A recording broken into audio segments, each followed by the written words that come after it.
esta plataforma. De antemano, muchísimas gracias por atender el llamado para la información que venimos a suministrarle referente a un tema tan importante como lo es la epidemiología y prevención de las enfermedades crónicas no transmisibles.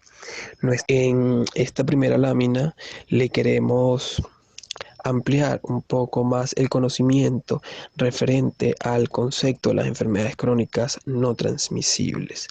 Para ello, citamos a la Organización Mundial de la Salud, que refiere que las enfermedades crónicas no transmisibles corresponden a un grupo de enfermedades que tienden a ser de larga duración y resultan de la combinación de factores tanto genéticos, fisiológicos, ambientales y conductuales. Dentro de las principales enfermedades crónicas tenemos a estas que son de vital importancia, y digo de vital importancia porque al transcurrir de los años demuestran aún más su eh, participación en el incremento de las muertes por este tipo de enfermedades, tanto dentro de nuestras fronteras como fuera de ellas. Vamos a hacer énfasis en 4 importantes enfermedades crónicas no transmisibles, o 4 grupos realmente, que son las enfermedades cardiovasculares, cáncer, diabetes y enfermedades respiratorias crónicas, tales como la enfermedad pulmonar obstructiva crónica y el asma. En la siguiente lámina vamos a hablar algunos aspectos referente a la epidemiología de estas enfermedades. Principalmente tenemos que, según la Organización Mundial para la Salud, en la actualidad, este grupo de enfermedades corresponden a la principal causa de muerte y discapacidad prematura en la gran mayoría de los países de América Latina y el Caribe. Refieren que las enfermedades crónicas no transmisibles matan alrededor de 41 millones de personas cada año, un número bastante significativo que corresponden al 71% de las muertes, siendo las enfermedades cardiovasculares las que constituyen la mayoría de las muertes, representando 17,9 millones, seguida de cáncer, que representan 9 millones, enfermedades respiratorias 3,9 millones y diabetes 1,6 millones. Es importante destacar que este grupo de enfermedades afectan a todos los grupos, valga la redundancia, de edad y a todas las regiones y países. Estas enfermedades suelen asociarse a los grupos de edad más avanzados, claramente. Sin embargo, los datos muestran que alrededor de 15 millones de todas las muertes atribuibles a las enfermedades crónicas no transmisibles se producen dentro de los 30 y los 69 años de edad. De igual forma, más del 85% de estas muertes prematuras ocurren en países bajos y medianos ingresos, generalmente países subdesarrollados, que era o formaba parte de lo que mencionaba anteriormente. En la parte derecha de esta lámina traemos 2 gráficos importantes que extraímos de la página de la Organización Panamericana de la Salud. Son gráficos quizás un poco desactualizados, pero a pesar de que, bueno, hicimos una búsqueda bastante exhaustiva, no podemos encontrar datos más recientes o más relevantes como estos. Entonces quisimos traerlos para mostrárselos, que por lo menos el primero, que es un gráfico de barra publicado en el año 2017, hace referencia a las muertes por enfermedad crónicas no transmisibles en las Américas durante el año 2007. En primer lugar se encuentran las enfermedades cerebrovascular, en segundo lugar el cáncer, en tercer lugar la diabetes y de cuarto lugar se encuentra la enfermedad pulmonar obstructiva crónica. Posteriormente a esto traemos un gráfico que demuestra la distribución mundial prevista de las disfunciones por enfermedades crónicas. En este gráfico podemos confirmar lo que hemos venido hablando, como Principalmente los países de ingresos medios bajos recobran un 37%, los países de bajos ingresos 37%, los países de altos ingresos 20% y con menor cantidad los países de ingresos medios que corresponden a los países de ingresos medios altos que corresponden a un 8%. En la próxima lámina hablamos sobre o quisimos traerles un gráfico de las tres principales causas de muerte para el año 2014 en nuestro país, que para ese momento se encontraba de primer lugar las enfermedades cardiovasculares, luego cáncer y luego EPOC. Eh, También quisimos buscar nuevos datos, eh, haciendo una búsqueda en la página oficial del Ministerio del Poder Popular para la Salud, pero sin embargo, como bien saben ustedes, esta página no actualiza datos desde hace un buen tiempo. Entonces, bueno, para este momento pudimos evidenciar, según la Organización Panamericana de la Salud, que principalmente las personas fallecían por enfermedades del sistema circulatorio, con un 30%, las neoplasias 17% y enfermedades del sistema respiratorio 7%. De todo este grupo de enfermedades que evidencian en el gráfico, estas tres son enfermedades crónicas no transmisibles que tienen una alta participación en las muertes durante este año. Es decir, que hay que prestarle bastante atención a la prevención de estas enfermedades. Como ya se ha venido hablando desde hace muchísimo tiempo en entes como la Organización Mundial para la Salud y que vamos a desarrollar en las láminas posteriores. Ok, en esta otra lámina hablamos de los determinantes sociales de la salud. En primer lugar, bueno, debemos mencionar que los determinantes sociales de la salud son las condiciones en las que viven y trabajan las personas. Yo quisiera traerles un ejemplo acá, como por ejemplo las personas que trabajan y se desenvuelven en los puestos de comida rápida y se adaptan a tener una mala alimentación, por ejemplo, o las personas que se acostumbran al sedentarismo, que trabajan al volante, por ejemplo, de choferes, y no realizan actividades físicas. De igual forma, intervenir sobre los factores sociales determinantes de la salud es lo más justo para mejorar la salud de toda la sociedad. Dentro de los principales factores de riesgo para contraer estas enfermedades crónicas no transmisibles, le traemos dos grupos específicos que destaca la Organización Mundial para la Salud, tanto los factores de riesgo comportamentales modificables y los factores de riesgo metabólicos. En los primeros hay cuatro que son de vital importancia, como el consumo de tabaco, la ingesta excesiva de sal o de manera general una mala alimentación, la inactividad física y el uso excesivo de alcohol. Dentro de los factores de riesgo metabólicos hablamos de un aumento de la presión arterial, sobrepeso y obesidad, hiperglucemia e hiperlipidemia. Y esto es importante, ¿por qué?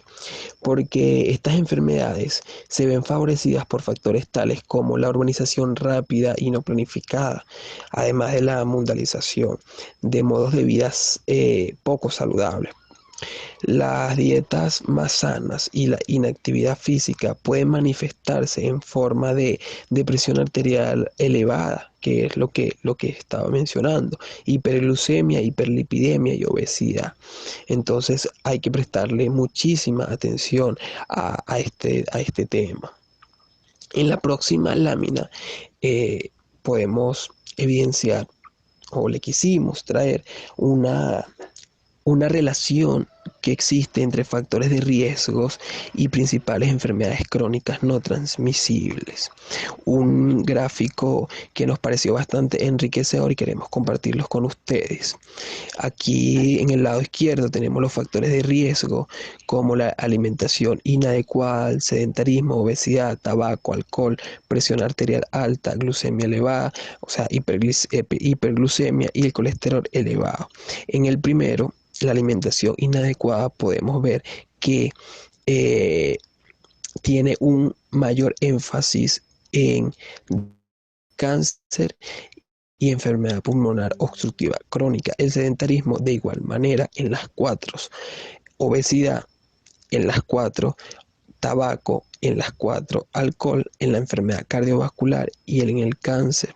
La presión arterial elevada tanto en la enfermedad cardiovascular como en la diabetes, la hiperglucemia tanto en la enfermedad cardiovascular, en la diabetes y en el cáncer.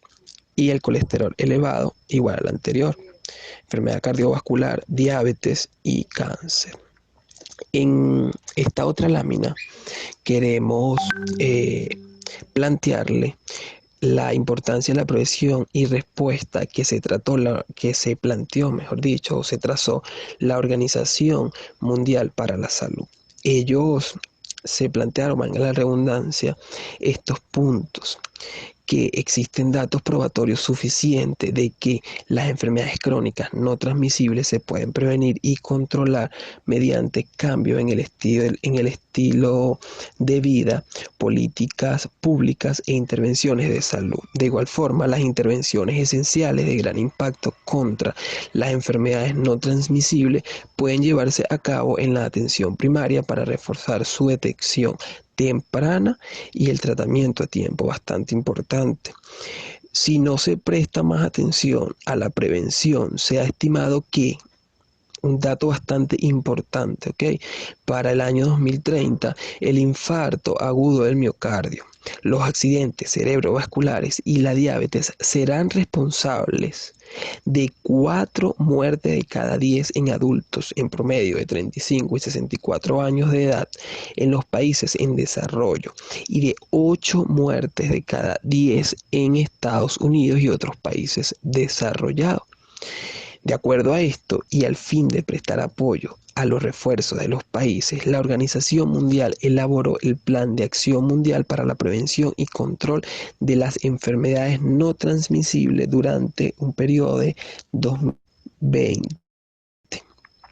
Eh, esta, este plan consta de 4 líneas estratégicas de acción, como lo es las políticas y alianzas, factores protectores y de riesgo, respuesta del sistema de salud, vigilancia e investigación. 4 pilares fundamentales.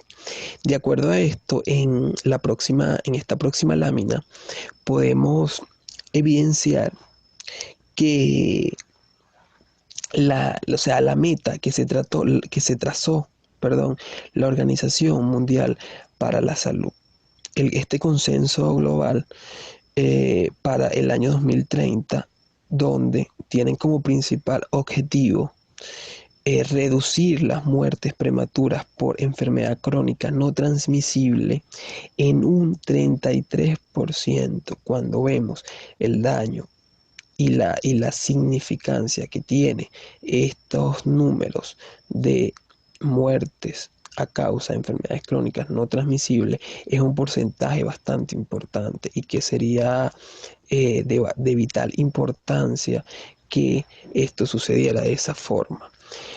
¿Cómo? Bueno, en esta imagen que traemos acá, suministrada de la Organización Mundial para la Salud, ellos se plantean pilares fundamentales para lograr esta meta, tales como la reducción alrededor del 30% de la ingesta de sal, inactividad física, reducirla a un 10%, medicamentos esenciales y tecnologías básicas, tratar de aumentar su cobertura a un 80%, hipertensión reducirla un 25%, diabetes y obesidad detener el ascenso en la mayoría de los casos.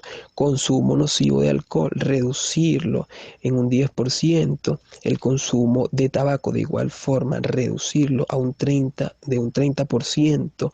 La farmacoterapia y asesoramiento, realizar o aumentar la cobertura de un 50%. Y esto es de vital importancia para tratar de lograr esta meta que la Organización Mundial de la Salud quiere impulsar mediante este plan. Ahora le dejo con mi compañera Dayana, que va a mencionarle un poco sobre los niveles de prevención. En esta lámina pueden identificarse cuatro Buenas tardes, doctor Alejandro Rizquez. niveles de prevención: prevención primordial, prevención primaria, prevención secundaria y prevención terciaria. Cada uno de estos niveles de prevención se dirige a factores o condiciones que tienen un papel determinado en la producción de la enfermedad. La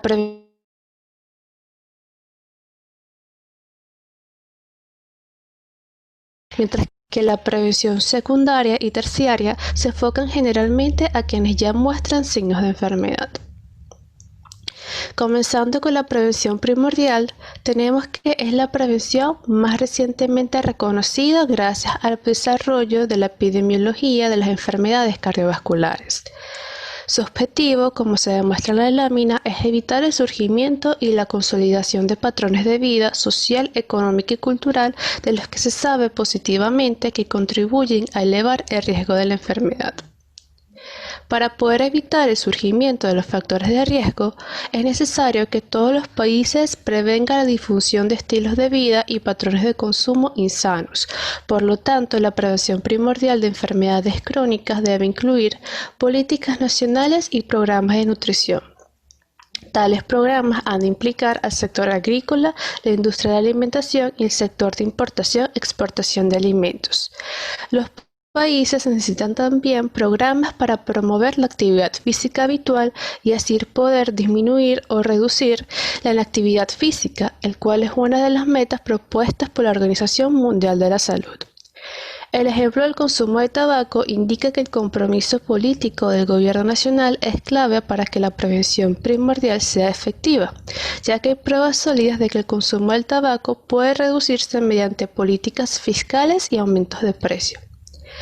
En la siguiente lámina vemos un gráfico donde se demuestra la relación inversa entre el precio de los cigarrillos ajustados según la inflación y el consumo de estos en Sudáfrica para los años 1961-2001, donde podemos observar que a medida que disminuye el precio del paquete de cigarrillos, aumenta el consumo de los cigarrillos, y mientras se aumenta el precio del paquete de cigarrillos, disminuye su consumo. Por lo que se puede decir que hay una relación inversamente proporcional. Pasando a la siguiente lámina tenemos la prevención primaria, cuyo objetivo es limitar la incidencia de enfermedad mediante el control de sus causas y de los factores de riesgo. Esta puede enfocarse en dos niveles o dos estrategias: la estrategia poblacional o masiva, que abarca toda la población con el objetivo de reducir el riesgo promedio, y la segunda es a través de la estrategia de individuos de alto riesgo, el cual abarca a las personas que son de alto riesgo por la exposición a ciertos factores. Comenzando con la estrategia poblacional, tenemos que su objetivo es cambiar la distribución poblacional hacia menores niveles de riesgo, por ejemplo, reduciendo los niveles promedio de colesterol. Su ventaja principal radica en que no hay que identificar a un grupo de alto riesgo, sino simplemente se trata de reducir, aunque sea poco, el nivel de un factor de riesgo dado en toda la población. Su principal desventaja es que brinda escaso beneficio a muchos individuos cuyo riesgo de enfermedad es muy bajo. En la siguiente lámina observamos la relación entre los niveles séricos de colesterol, representado por el histograma, y la mortalidad por enfermedad coronaria, representada por las líneas de trazos, en personas de edades entre 55 y 64 años.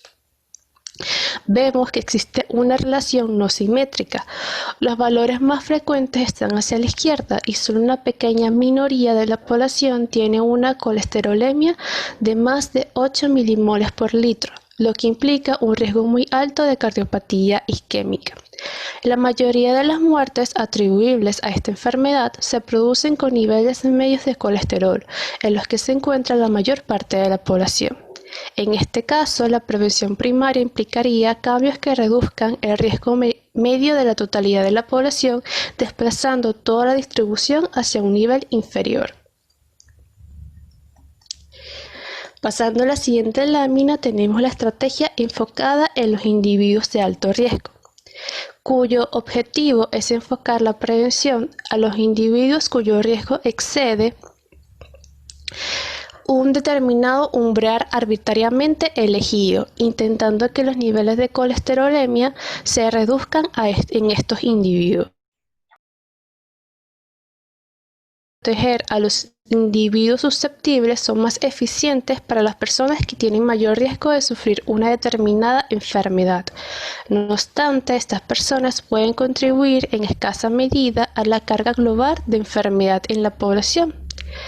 La desventaja principal de la estrategia enfocada a individuos de alto riesgo es que suelen requerir un programa de pruebas de detección para identificar el grupo de alto riesgo, lo que suele ser difícil y costoso. La estrategia de alto riesgo también es más relevante cuando se enfoca a individuos en los que el riesgo global es alto en vez de aquellos que solo tienen un riesgo elevado solo por un factor. Por ejemplo, la decisión sobre si tratar o no clínicamente individuos con hipertensión arterial o colesterol elevado ha de tomar en cuenta otros factores como la edad, el sexo, si son fumadores o si tienen diabetes. Un ejemplo de estrategia de grupo de riesgo son los programas para dejar de fumar. Estos programas suelen funcionar bien ya que la mayoría de los fumadores desean abandonar el hábito y tanto ellos como los médicos implicados suelen estar fuertemente motivados. Si la estrategia de grupo de riesgo resultara satisfactoria, proporciona beneficios a los no fumadores al reducir la inhalación pasiva de humo, es decir, el tabaco pasivo. En la lámina podemos observar un cuadro donde se encuentran las ventajas e inconvenientes de las estrategias de prevención primaria. Tenemos que la estrategia poblacional tiene como ventaja su radicalidad, su gran potencial para toda la población y que es adecuada para comportamientos. Entre las desventajas tenemos su escaso beneficio para los individuos, su escasa motivación de las personas, su escasa motivación de los médicos y la relación riesgo-beneficio puede ser baja. En cambio, en la estrategia de grupo de alto riesgo tenemos como ventajas que es adecuada para individuos que tengan un mayor riesgo de una enfermedad determinada. Hay más motivación por parte de las personas implicadas, más motivación de los médicos involucrados y una relación favorable beneficio-riesgo. En cambio, tenemos como desventajas que hay una difícil identificación de los individuos de alto riesgo y su efecto es temporal y limitado.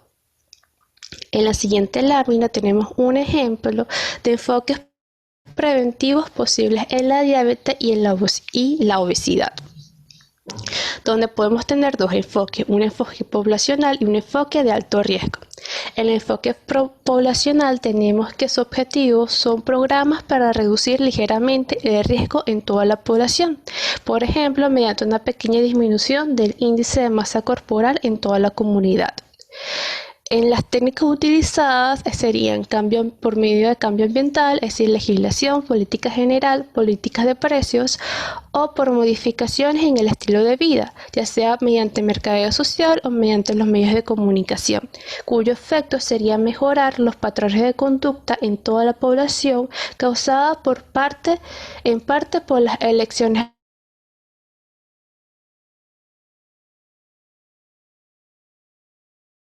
se vería a corto plazo. Si hacemos un enfoque de alto riesgo, tenemos que su objetivo sería reducir el riesgo en personas que tienen muchas posibilidades de desarrollar diabetes. Entre las técnicas tendríamos servicios de prevención clínica, de extensión sistemática, búsqueda de casos y prácticas basadas en datos empíricos o modificación del estilo de vida mediante educación conductual, educación del paciente y desarrollo de habilidades de autocuidado, cuyo efecto sería la reducción de la incidencia de enfermedad entre los individuos de alto riesgo, es decir, menos accidentes cerebrovasculares en los hipertensos tratados o reducción de la frecuencia de diabetes en individuos con alteración de tolerancia a la glucosa. El costo sería mayor. Sería un alto costo por persona multiplicado por un número relativamente pequeño y el efecto sobre el estilo de vida se vería en 1 o 2 años. Pasando a la siguiente lámina tenemos prevención secundaria, cuyo objetivo es la reducción de las consecuencias más graves de la enfermedad mediante diagnóstico y tratamiento precoces. Está dirigida al periodo entre el comienzo de la enfermedad y el momento en que suele hacerse el diagnóstico y su propósito es reducir la prevalencia de la enfermedad. Suele aplicarse a enfermedades cuya historia natural comprende un periodo precoz en el que son fáciles de diagnosticar y tratar y puede detenerse su progresión hacia un estadio más grave. Los dos requisitos principales es que se disponga de un método seguro y exacto de detección de la enfermedad, preferiblemente en estado preclínico, y que existan métodos terapéuticos eficaces. Un ejemplo de esto, de prevención secundaria, sería el cáncer de cuello uterino y otros programas como pruebas visuales y de audición en chicos de edad escolar, la medición de la tensión arterial y el tratamiento subsiguiente de la hipertensión en las personas de edad media y avanzada.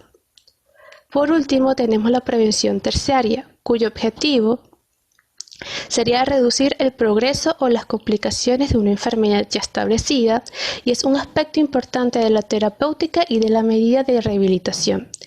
Reducir las secuelas y las discapacidades, minimizar los sufrimientos causados por la pérdida de salud y facilitar la adaptación de los pacientes a cuadros incurables. La prevención terciaria suele ser difícil de separar del tratamiento, ya que en las enfermedades crónicas uno de los principales objetivos terapéuticos es la prevención de las recidivas. Un aspecto muy importante de este nivel de prevención, especialmente en personas jóvenes que han sufrido lesiones o una enfermedad crónica, es restaurar su capacidad para trabajar y obtener ingresos suficientes. Cuando los servicios sociales no funcionan, incluso por un periodo temporal de enfermedad, puede causar dificultades económicas serias para el paciente y su familia. Por lo tanto, es de suma importancia que los estudios epidemiológicos deban incluir la situación económica de las personas con mala salud como uno de los determinantes sociales fundamentales en la evolución del paciente. Ahora los dejo con mi compañero Ricardo, que hablará sobre la detección sistemática de enfermedad o factores predictivos de enfermedad.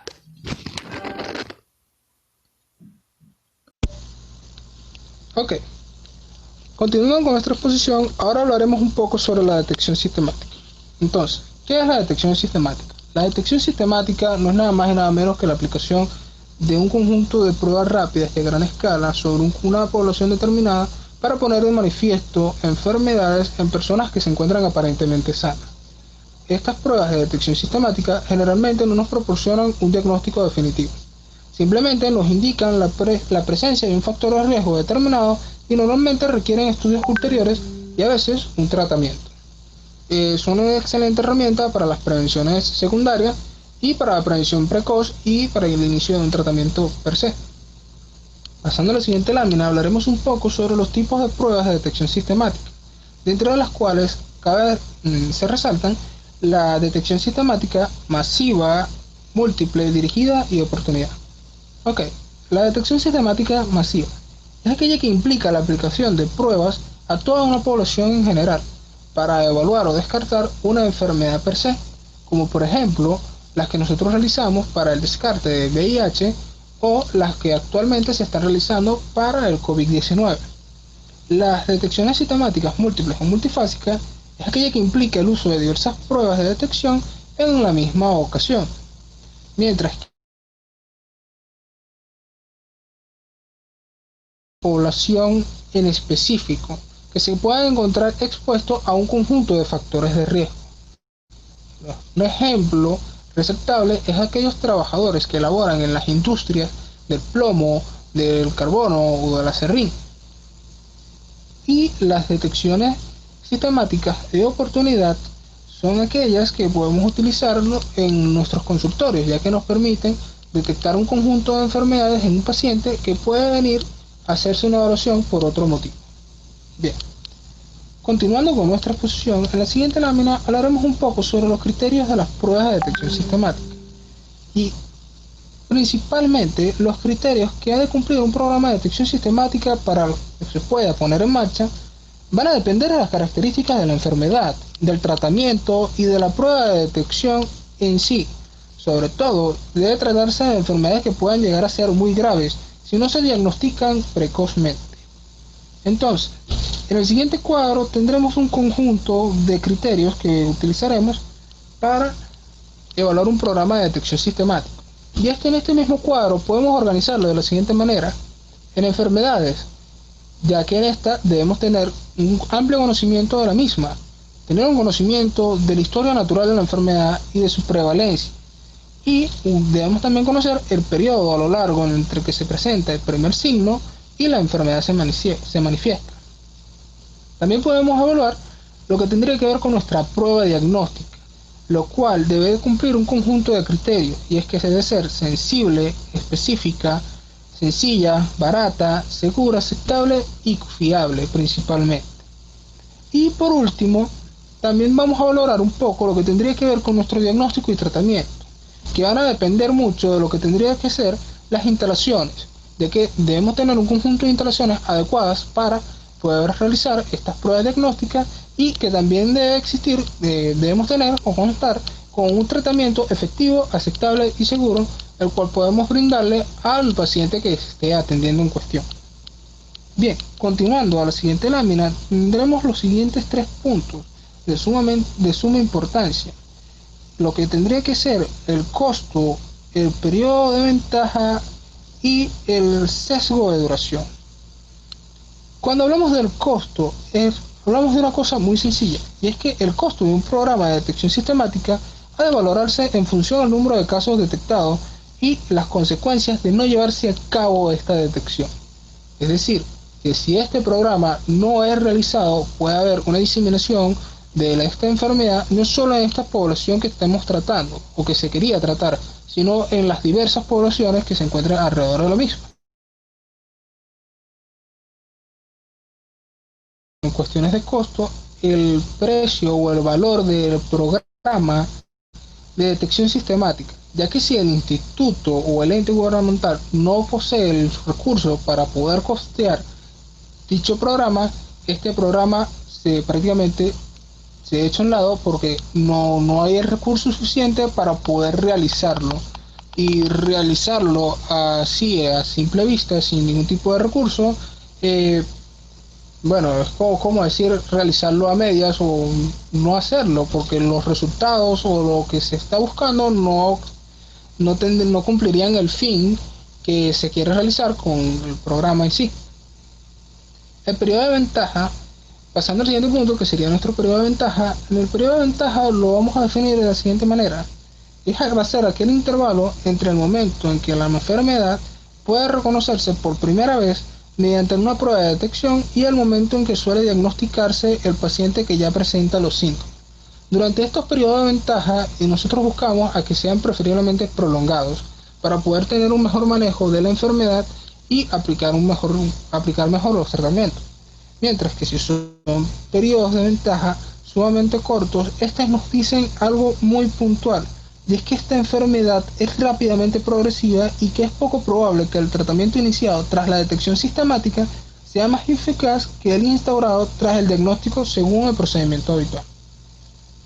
Cuando hablamos de los sesgos de duración, estamos hablando de lo siguiente, y es que va a depender mucho de qué tan rápido pueda progresar la enfermedad en su tiempo, ya que en este nosotros vamos a dar un tratamiento precoz, ya que en este es de sumamente importancia el tratamiento precoz, ya que debe ser más eficaz para reducir la mortalidad y la morbilidad que el tratamiento instaurado tras el desarrollo clínico evidente de la enfermedad. Tal es el caso con los tratamientos del cáncer cervical in situ. Ok, pasando a la siguiente lámina.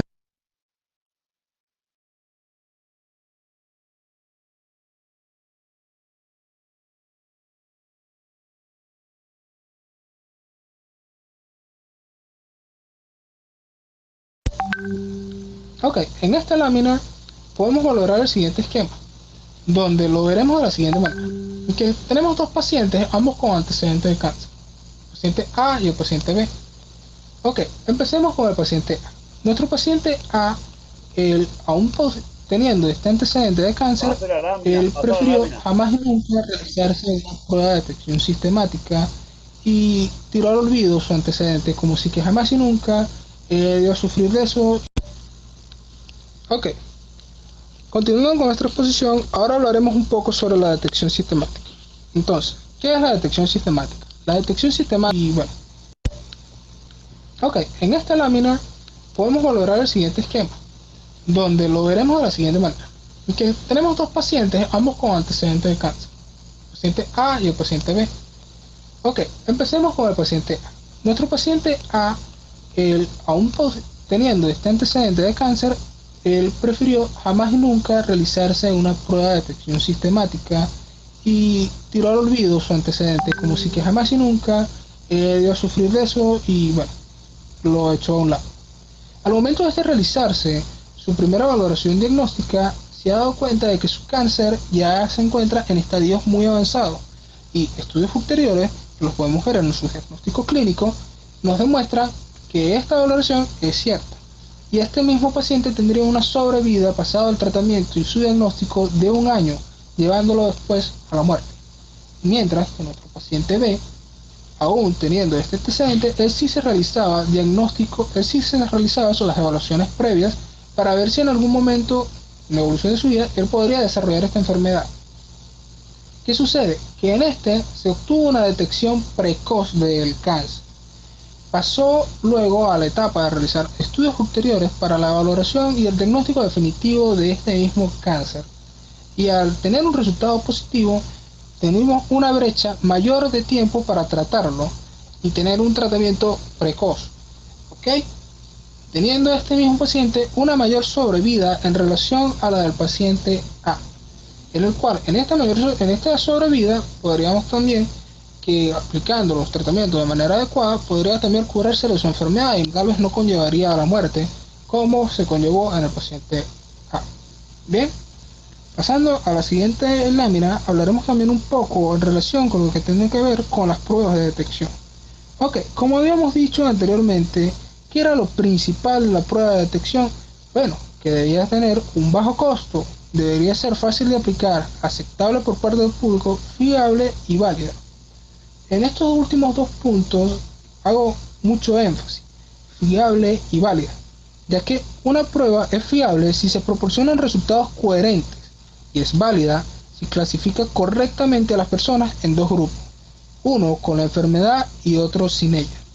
En este momento hay un juego gigantesco en lo que tendría que ver con estas dos simples palabras expuestas acá en la lámina, que es sensibilidad y especificidad. Recordando que la sensibilidad es la que nos proporciona a aquellas personas que realmente se encuentran enfermas y la especificidad aquellas que nos proporcionan a las personas que realmente están sanas. Bien, esto lo podemos ver en un cuadro 2x2 de variables dicotómicas, teniendo en la parte superior como título la enfermedad si se encuentran presente o ausente, y del lado izquierdo tendríamos como título la prueba en cuestión que se está evaluando o revisando, si da positivo o negativo. Bien, bien. Ahora vámonos a cada uno de los puntos de este cuadro, que sería A, B, C, D, A más C, B más D. El cuadro del lado derecho, el último cuadro del lado derecho, son los valores predictivos de las mismas, valor predictivo positivo y predictivo negativo. Pero bueno, volviendo al punto de la sensibilidad y especificidad, tendríamos de que A serían los verdaderos positivos, mientras que B sean los falsos positivos. o conocidos también como pseudopositivos. Y en C tendríamos los falsos negativos y en D los verdaderos negativos. Bien, ahora, ¿cómo se calcula la sensibilidad? Bien, la sensibilidad se calcula de la siguiente manera. Es la suma algebraica de A más C. Esta nos da la probabilidad de que la prueba sea positiva en las personas que tienen la enfermedad, mientras que la especificidad es la suma algebraica de B más D, y en el cual nos da la probabilidad de que la prueba sea negativa en las personas que no tienen la enfermedad. Ahora bien, uno pensará, ¿cómo se juega esto?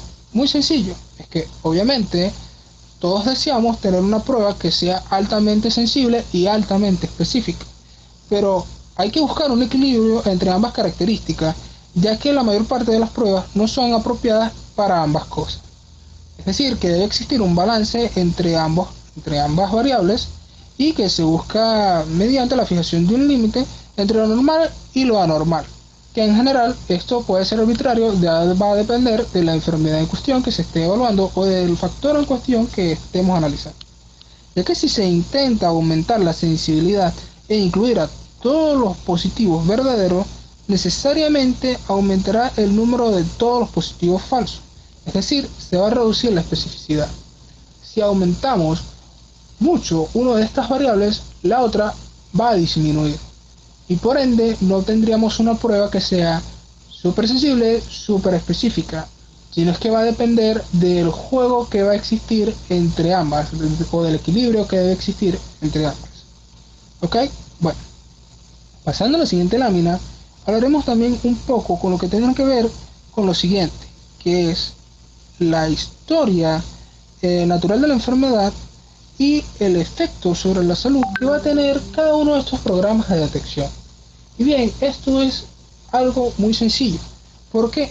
Porque durante todos los programas de detección sistemática, nosotros debemos conocer muy bien, pero muy bien, el curso natural de la enfermedad. Y debemos también valorar muy bien el beneficio y el costo del tratamiento. A partir de esto, podríamos generar cuadros estadísticos de nuestro programa de detección sistemática para estudios futuros o para valorar la aplicación de un tratamiento o de qué tan asertivo fue al haber realizado esta prueba o el estudio de nuevas tasas de morbo y mortalidad o de discapacidad, que tocando estos tres puntos ya estamos hablando del efecto sobre la salud, ya que el valor de un programa de detección sistemática depende en última instancia de su efecto sobre la morbilidad, la mortalidad y la discapacidad. Y que bueno, lo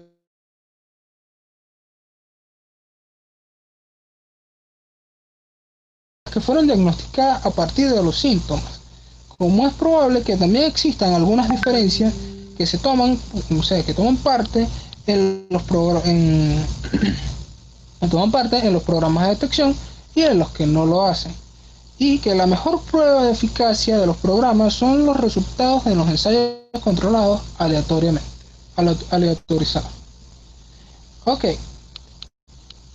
pasando a la siguiente lámina, hablaremos un poco sobre la conclusión de nuestro trabajo y que bueno, a las que podemos llegar en el estudio de nuestro capítulo número 6, y son las siguientes.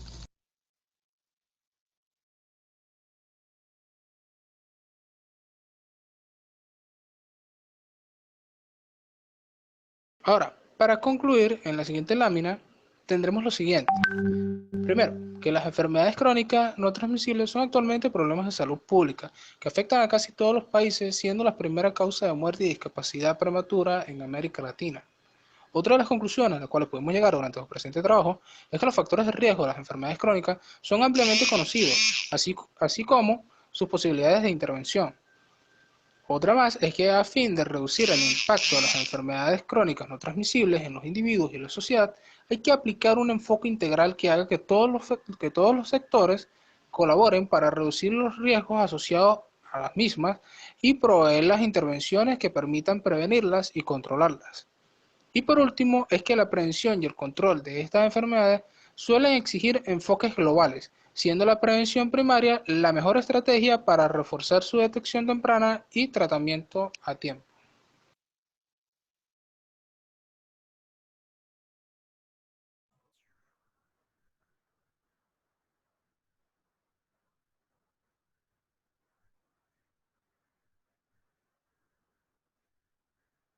¿Aló? ¿Está listo, Diana?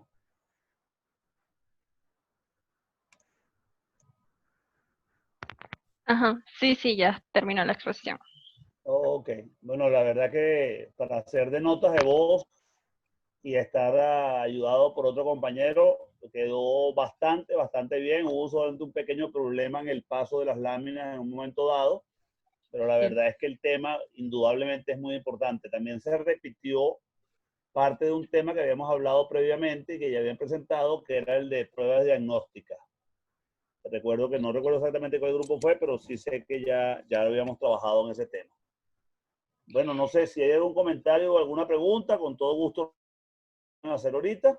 Están libres para poder hablar. Bueno, profe, yo le quería agradecer tanto a Diana como a Adrián por hacer el esfuerzo de la presentación, de los voice, porque al final y al cabo yo sé que el equipo tiene sus dificultades y todo, pero hay que también darle las gracias a ellos porque no se hubiese dado nada sin ellos, pues. Bueno, me uno a tu aplauso, a felicitar a Adrián y a Diana, que realmente han hecho un trabajo extraordinario. Ya yo a Adrián en varias oportunidades lo he mencionado, le agradezco mucho porque ha sido extremadamente colaborador y sé que es un tipo muy preparado desde el punto de vista de disposición y sobre todo que tiene conocimiento sobre el área esta de tecnología. Y gracias, Adrián, nuevamente, y gracias a Diana, quien lo hizo muy bien hoy. Bueno, para cerrar rápidamente, a partir del miércoles comenzamos una nueva serie de conversaciones. Estamos profesores y estudiantes que vamos a participar. Vamos a mantener el mismo horario que tenemos con ustedes, a las 2 de la tarde. El programa se lo coloco hoy en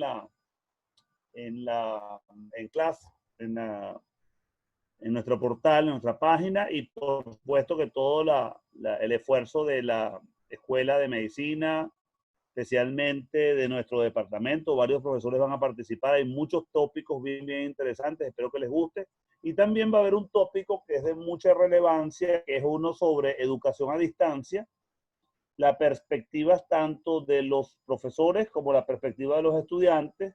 La intención es justamente aunar esfuerzos y ver de qué manera podemos hacerlo mejor.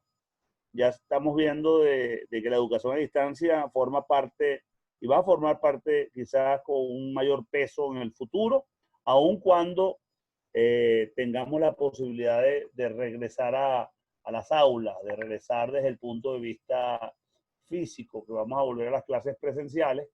Sin embargo, las clases a distancia van a ser una parte de la norma y creo que es necesario que todos de una manera u otra nos acostumbremos pues a esta nueva modalidad y le saquemos el mejor de los provechos.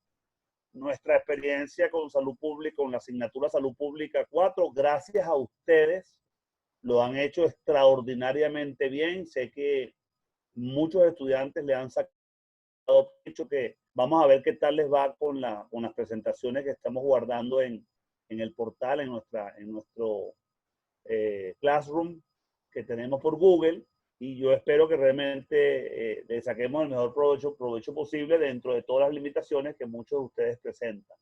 Sabemos que hay algunos estudiantes que no pueden participar porque no cuentan con el internet de manera fija. Yo, por ejemplo, ahorita con el CanTV donde estoy, he tenido bastantes dificultades y el escuchar las clases se me hace muy interrumpido. No sé si a alguno de ustedes les sucede, yo sé que sí, porque hay estudiantes que entran y salen y se ve que es un tema de conectividad más que del deseo de participar. Pero bueno, si alguno quiere hacer un comentario, sí los invito una vez más, pueden invitar a otros alumnos, a otros profesores, pueden invitar a compañeros que quieran, para que ver si nuestra experiencia, la que hemos adquirido en el transcurso de los últimos 2 meses, creo que comenzamos si no me equivoco, en abril, esta experiencia de dar las clases a distancia de manera regular, sistematizada y disciplinada, donde ustedes han jugado un papel fundamental porque ustedes son los que vienen dando las presentaciones. Ojalá que les haya sido de provecho. Y si no fue de provecho, inclusive las malas experiencias nos sirven para aprender y hacerlo mejor la próxima vez.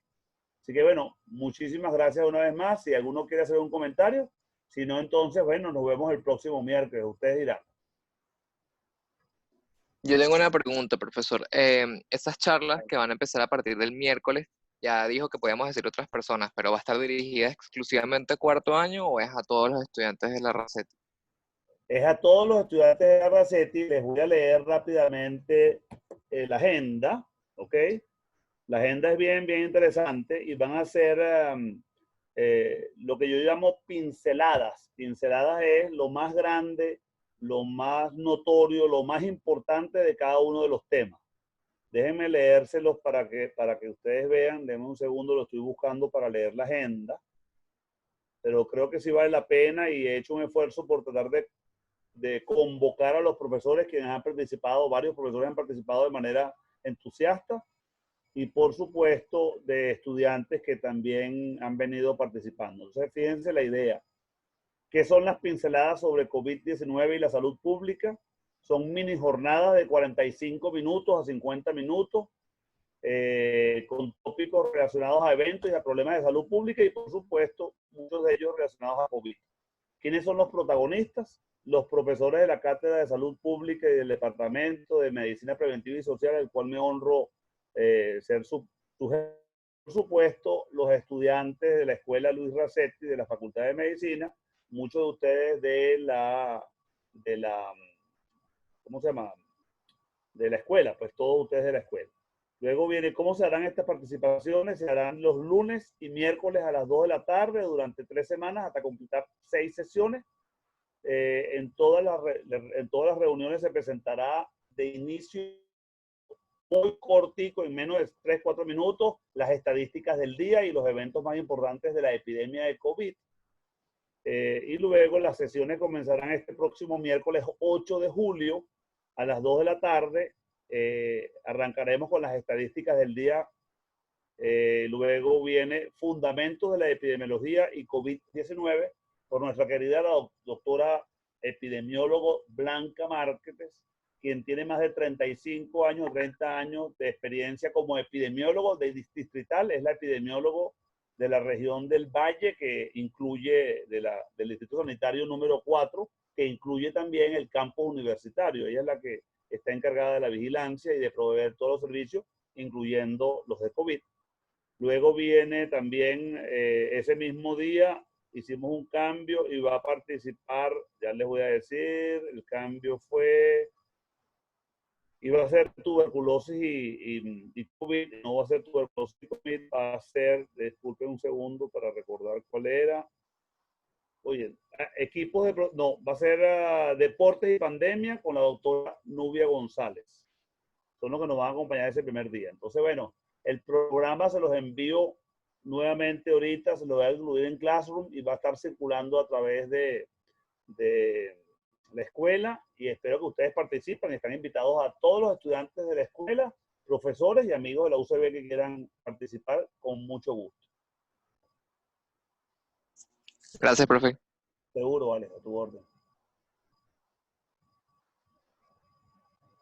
¿Alguna otra intervención? ¿Claro?